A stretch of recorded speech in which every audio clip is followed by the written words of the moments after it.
up with a very diverse and very multicultural lens. I grew up with obviously strongly in my Aboriginal culture and also my Greek culture, and then I travelled to America and be amongst my African American culture, so it was a bit of everything.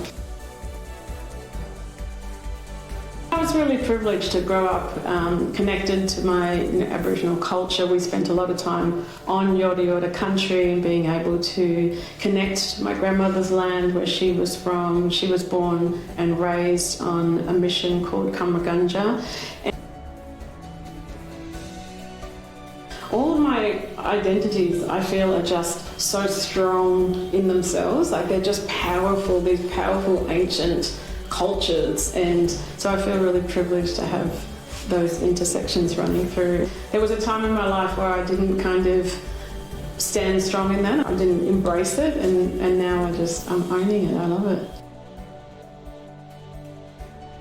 it. I always felt really kind of like I abandoned myself a little bit because I spent a lot of time prioritising the needs of others and trying to shape shift to fit into certain environments and certain situations. As I grew older, I just was so tired of wearing a mask. I put on my mask and I'd put on my armour and I would show up and I would play a role, and I decided that I just didn't want to do that anymore. I learned that the right people accept me for who I am. I didn't have to pretend and be something.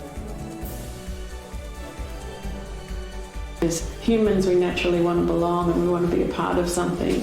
But what I realised in my journey was that the more I kind of stepped into who I was, the more I was content, and that's what mattered the most. I really am excited about being 50, and I think 40 was tough for me. I really struggled because I felt so immature. But now I still feel young and playful, and I still feel really, I can still be young at heart, but I've got that real sense of groundedness and that real sense of calm.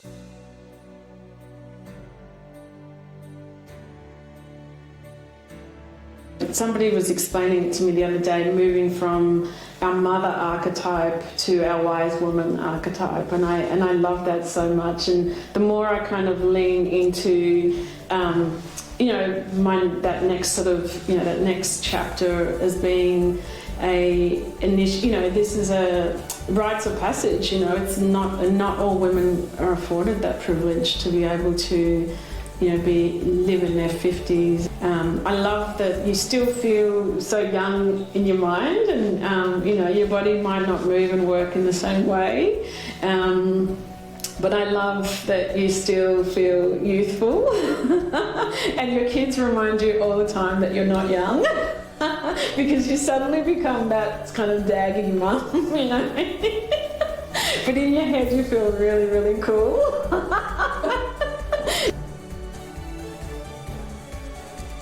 This sounds really crazy, but I'm just looking forward to being a nan.